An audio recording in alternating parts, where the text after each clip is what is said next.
रामदास सोरेन के बेटे सोमेश सोरेन संभालेंगे पिता की राजनीतिक विरासत। सोमेश सोरेन को मिला रामदास सोरेन का राजनीतिक उत्तराधिकार।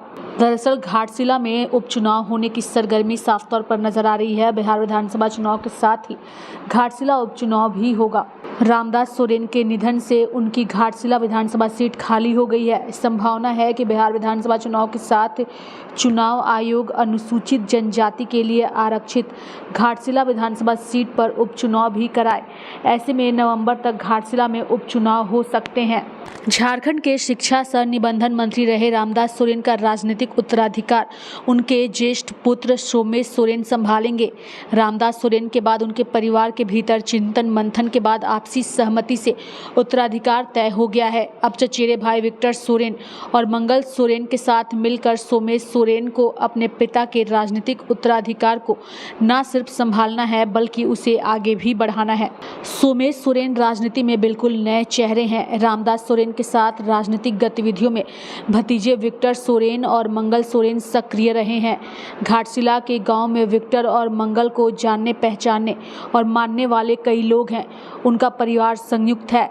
रामदास सोरेन के दिवंगत होने के बाद सहानुभूति का लाभ उनकी पत्नी या बेटे के ही चुनावी मैदान में उतरने पर अधिक मिलेगा।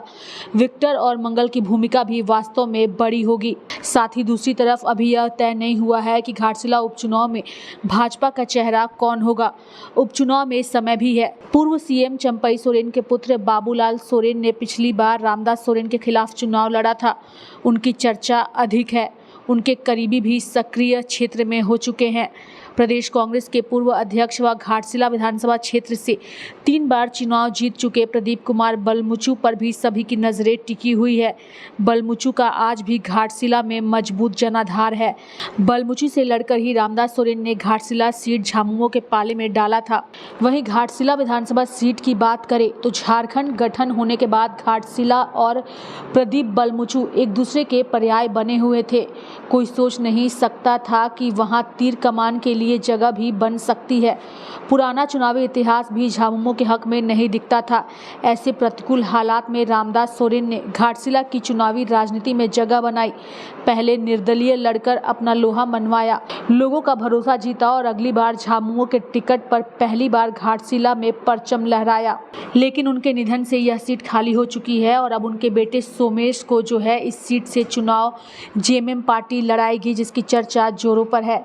साथ ही बिहार विधानसभा चुनाव के साथ घाटशिला का उपचुनाव होना तय माना जा रहा है। लाइव इंडिया हर पल के लिए रांची से डेस्क की रिपोर्ट।